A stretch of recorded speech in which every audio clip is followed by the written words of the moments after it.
Donc moi je m'appelle Florence Subrin-Dodil. Je suis effectivement fille de vigneron et petite fille de vigneron et encore plus. J'ai grandi dans les vignes que vous pouvez voir aujourd'hui, sur le vignoble familial de la famille Subrin. Ensuite, après mes études, je suis partie travailler dans la branche commerciale où j'ai, au bout d'une petite vingtaine d'années, terminé comme directrice de compte stratégique au niveau monde pour une multinationale américaine qui fait toujours d'ailleurs de l'emballage et de l'hygiène en agroalimentaire et en restauration. J'ai voyagé beaucoup de par le monde dans le cadre de mes fonctions précédentes.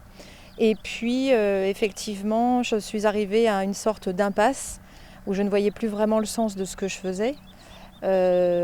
Et en parallèle de ça, ayant grandi ici, j'ai toujours été très très attachée à la terre et également toujours passionnée par les vignes. Donc je me suis dit qu'il y avait quelque chose d'intéressant à réfléchir par rapport à mon rebond professionnel et privé. Et c'est dans ce cadre-là que je suis revenue pour reprendre le domaine familial en 2017.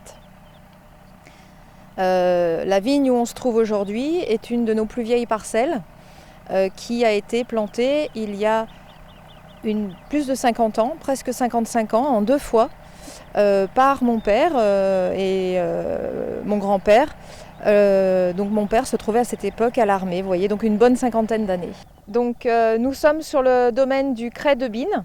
Alors une petite histoire du domaine du Crais de Bine. Bien que la vigne soit dans la famille Subrin depuis plusieurs générations, notre grand-père à Geoffroy et à moi, notre grand-père Antonin, était à la cave coopérative de Bully, comme beaucoup de vignerons de la région, depuis 1958. Mes parents ont créé le domaine et sont sortis de la cave coopérative pour vinifier et cultiver en bio et en biodynamie il y a 12 ans, donc c'est notre 12e année culturale en bio et en biodynamie. Alors ici nous sommes sur le petit dernier, le plantier. Nous avons planté il y a un petit mois, 3 semaines, un mois, 3000 mètres de chardonnay avec ce plantier que vous voyez derrière moi. Le domaine est passé de 8 hectares 65 à 9 hectares, le tout cultivé en bio et en biodynamie avec la labellisation Déméter notamment.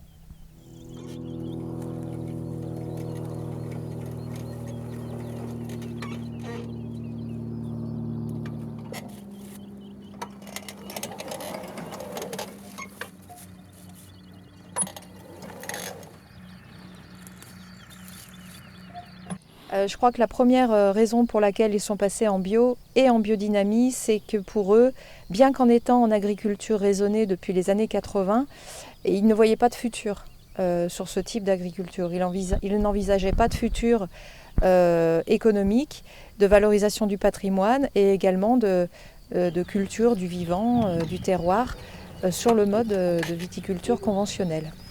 Ils se sont donc intéressés tout d'abord au bio, et puis ont été convaincus par un ami vigneron qui était déjà en biodynamie des bienfaits de la biodynamie qui permettaient d'aller plus loin pour avoir un terroir extrêmement vivant et par ce fait, en fait d'exprimer des vins beaucoup plus de terroir. Parce que la finalité, c'est de travailler dans un milieu propre avec des vignes qui soient vivantes, qui soient stimulées par la main de l'homme et cultivées par la main de l'homme certes, mais qui aient une autonomie au niveau de la croissance et de la vie, leur permettre de s'enraciner davantage dans leur terroir et d'avoir plus d'échanges de façon générale racinaire et au niveau des feuilles avec leur terroir et d'exprimer l'endroit où elles produisent leurs fruits pour avoir des fruits de caractère.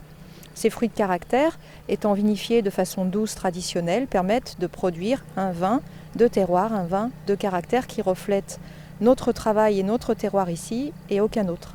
Donc quelque chose d'unique et de vivant.